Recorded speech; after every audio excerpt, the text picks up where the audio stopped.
Hi, I'm Joe Jaworski. I'm Justin Sellers, and this is JJJS and Company. We're here to tell you about the effects plastic has on the environment, the economy, and public policy. Joe's going to tell you a little bit about the history of plastic. All right, so a history of plastic. Today, here with me today, I have a cue ball and an elephant. Now, you all may be wondering what these have to do with plastic at all.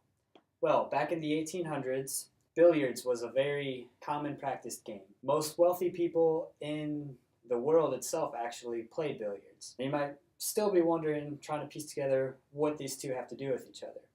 Well, back then, ivory was the main material used to make billiards. And if, for all of you that do not know, ivory comes from the tusks of elephants. Now, you all may be wondering why this could be such an issue, or still what this has to do with plastic. However, back in the 1860s, a New York Times article wrote a paper in regards to the usage and the overhunting of elephants for that ivory. It was estimated that over 1 million pounds of ivory was used annually, and people were starting to worry about the possible extinction of the elephant. Now, to solve this issue, a local billiards producing company in the United States ran an ad offering anybody a $10,000 reward if they could come up with a substance that could replace the use of ivory in billiards. Well, a local newspaper editor by the name John Wesley Hyatt got wind of this proposition, and seeing as though he is sort of an inventor himself, decided that he would create this substance. So he spent the next 3 years in his workshop behind his house, messing with different materials, finally coming up with what he called celluloid. The celluloid material itself didn't replace the use of ivory for billiards due to the fact that the substance itself wasn't quite as resilient and it didn't have the same bouncing effect. However, this led to the next true innovation and renovation of the plastic industry itself, which was comb making. Most combs at the time were made from materials such as wood, metal, rubber. However, these all had some serious defects to them. Over time, the wood itself would splinter, as well as get soggy and break down. The metal materials would end up corroding, and then the rubber would end up fragmenting. The celluloid Hyatt invented was perfect because it was water resistant and oil resistant. Celluloid lasted up until the 1920s. In the 1950s, high density polyethylene plastic came into effect, which is basically what we know of today as your standard single-use plastic. Do this right here.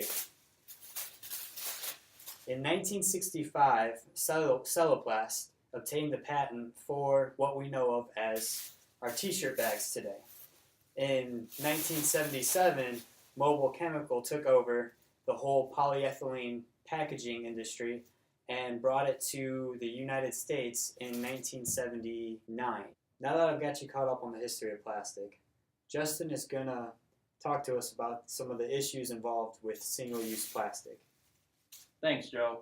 So one of the issues that we want to talk about is the economic versus environmental problem. Every time you go into a store, you end up leaving with at least a handful of those grocery bags, these single-use plastic bags. And they are convenient, and because they're convenient and cheap, it makes for an easy product to use. But we do have a real problem with plastic bag pollution. Whether it ends up in our water or in our roads, we have to look for ways to fix the problem. So how do we fix this problem of pollution? There have been many different thoughts on how to fix the problem. One of the public policies that's been in place is in California. They put a plastic bag ban for grocery stores. People actually have to pay 10 cents per bag instead of getting that bag for free. It's one of the ways they're trying to decrease the amount of plastic bags people are using. This is how the government tries to solve the issue. There are different ways, though. We have private companies, such as the Neptune Bottle Company, that actually donates a part of their profit to the Plastic Ocean Foundation that helps clean the ocean. Joe's going to tell you about some of the environmental issues. Alright, well, since he brought up the ocean, one of the biggest issues that we have involved with the ocean is obviously the pollution of plastics into the ocean itself. Now, I have here today with me Mr. Turtle. Mr. Turtle here doesn't know the difference between floating plastic in the ocean and one of his favorite snacks, which is a jellyfish. One more serious issue involved with plastics being in the ocean is the consumption of plastics by the animals. Now, even if it doesn't kill the fish, the animals still consume them. Then we as humans eat those fish. Those plastic particles end up coming into our systems. So whether you're on the side of convenience or environmental sustainability, we have to keep on looking for solutions to these issues. JJJS and company out.